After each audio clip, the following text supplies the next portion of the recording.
Baldur's Gate 3 publishing director says almost all games should cost more at a base level because they cost so much to make. Maybe you should make good games that sell a lot. How about that? Maybe these games don't need to cost so much to make. How about that? I was just waiting for GTA 6 to do it, lol. Let's see how that works. Let's see how that works for GTA 2. I mean, GTA 6 also. Baldur's Gate 3 publishing director Michael Deuce has reopened the topic of video game prices being very modest for what those games offer. What do they offer? Huh? Now tell me, what do they offer? Being breaking messes? Commenting that the pricing of blockbusters like the recent Star Wars Outlaws has not kept pace with the rising development costs and general economic inflation. You want to give an example, and it is Star Wars Outlaws, which I've seen the clips. It looks really bad, it looks really ugly, it seems to be infested with bugs, and yes, I'm talking about programming and not funny enemies. To the point where people paid more than $100 to play it 3 days earlier, only to just lose their save data? Not the best example, let me tell you. I mention Outlaws because it's this game that has sparked Deuce's thoughts. Writing on the artist formerly known as Twitter, it's not even X anymore, it's just formerly known as Twitter, he shared an image of the new Ubisoft Games Ultimate Edition, which encompasses the base offering in a stack of Season Pass content and collector goodies, such as a digital art book, together with the nowadays routine promise of pre-release access. Couldn't be me. That suggests that special editions such as these are a way of artificially hiking prices without, strictly speaking, saying that you're doing so. Yet, the product is worse. Funny how that works. I love the artificiality of pricing a structured sports retail.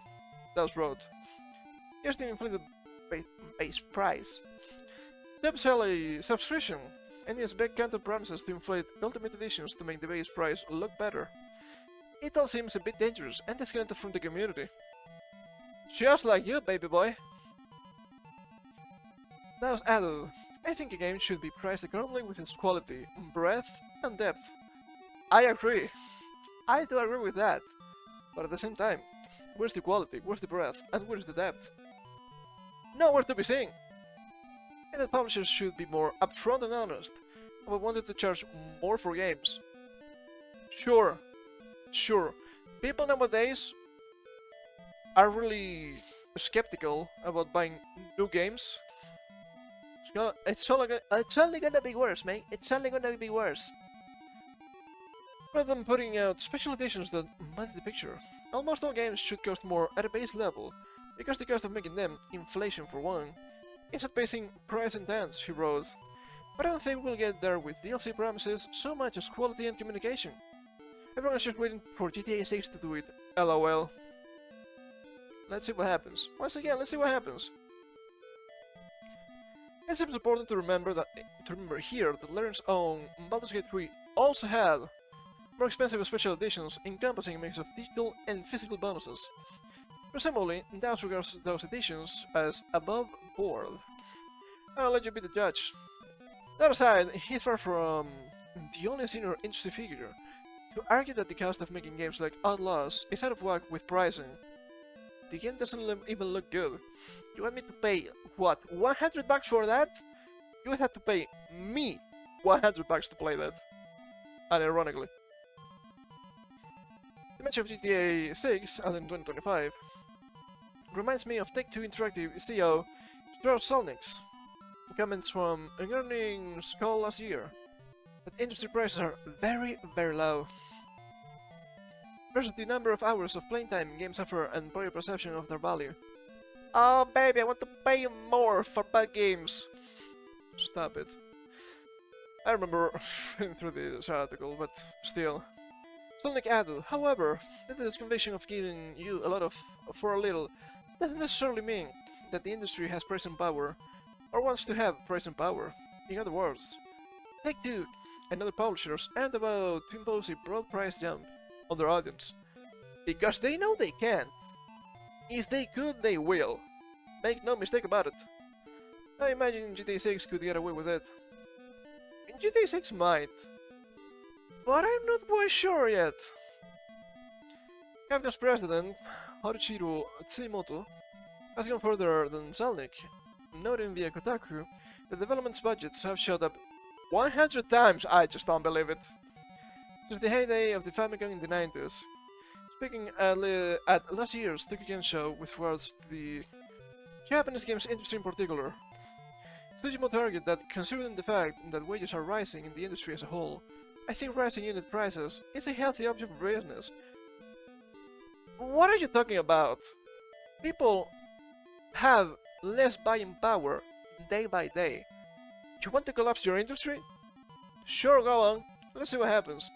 Also, this 100 times could be accurate, because back in the day, you had like 30 people making a single game. Now you have thousands. And there's also a problem, in my opinion. You can probably cut some fat from that. Here's a piece about the pricing slash budget question from the Financial Times, published in January this year, which includes a JP Morgan analysis of pricing trends in the USA specifically. The cost of developing a AAA game has risen approximately tenfold over 15 years, and the customer has probably not noticed much. Our pricing power means the standard storefront price has risen only 70% since 2007, from 60 to 70 bucks. People have less buying power than back in the day. Also, if games cost more to make, that sounds like a you problem. I don't want to pay more for games like Outlaws, and I'm mistrustful of pronouncements from people higher up the ladder about what their flagship games should cost. Most of the things, it seems unlikely that the actual developers of those games would automatically benefit from any rise in revenues. Many such cases. Executives, really greedy, nothing new. If the past few years have taught us anything, it's that rank-and-file devs are considered disposable, my bad, where leadership are not. Funny how that works. It's also worth reiterating that there's a difference between a video game making its money back and a video game making enough money for its investors. Really good point. As one developer told me during an interview about Embracer's gutting of Curse Dev's Fish Labs, we make a shitload of money, but it doesn't go back into the games. I wonder why. I'd agree that the cost-price ratio for blockbuster games such as Star Wars Outlaws looks very healthy on paper. Attempts to fill the gap have led, amongst other things, the present glut of live service seasonal content games, which basically rely on players devoting time and money to them at the expense of trying anything else. Also really bad for the customer in my opinion. The cost/price discrepancy has also contributed to the current heavy promotion of generative AI technologies. Just to cut costs, it always happens.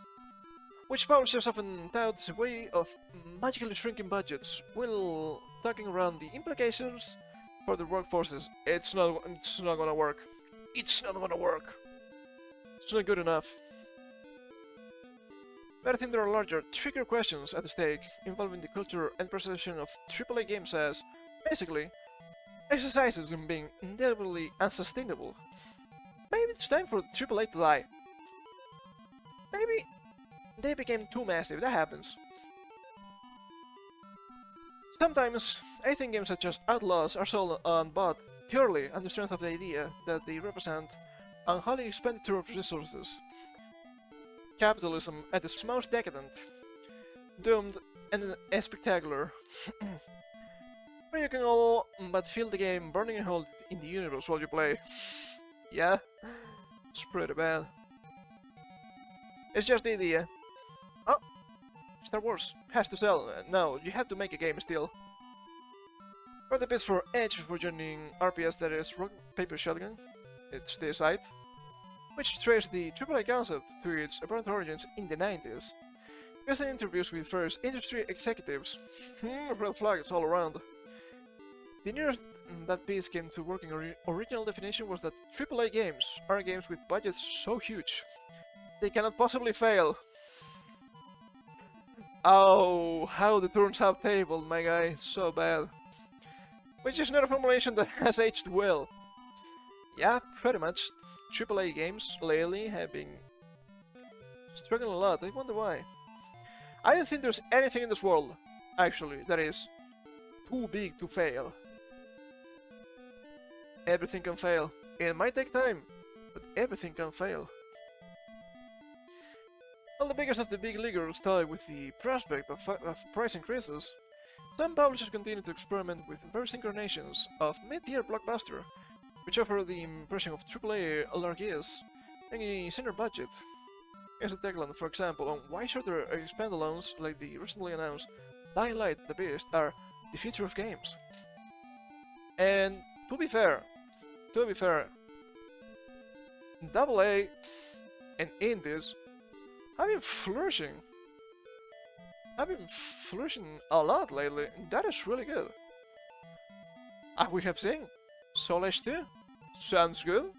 I would need to try it first, but it sounds good to me, right? I don't know. It's as per usual, the misguided promise of eternal growth. It's not gonna happen.